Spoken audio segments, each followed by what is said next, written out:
bizə doğrudan da sandığımız qədər miqdarda yemək lazım deyil.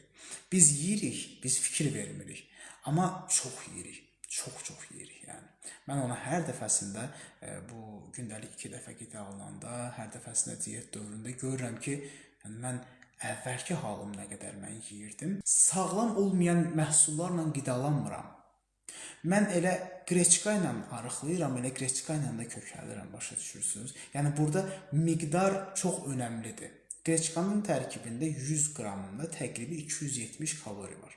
Siz təqribi 5 qaşıq qreçka yeyə bilərsiniz. Deyək ki, 150 kalori qəbul elədiniz. Təxmin olaraq deyək. Siz 1 qazan qreçka yeyib, oradan bir 2000 kalori qəbul edə bilərsiniz. 1 kilo qreçka yeyə bilərsiniz ki, yeyə bilmə potensialım var mənim. Ona görə də və yaxud da ki, o 5 qaşıq qreçkanı yeyəndən sonra gedib onu idman zalında yandıra bilərsiniz və yaxud da ki, dediyim kimi 1 kilo qreçkanı yeyib divanda uzanıb başa düşürsünüz.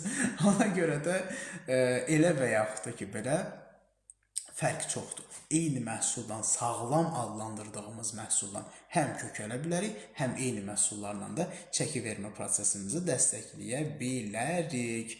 Ona görə yəni sağlam qidalanıram, niyə arıqlamıram? Deməli, kalori defisiti yarada bilməmisən.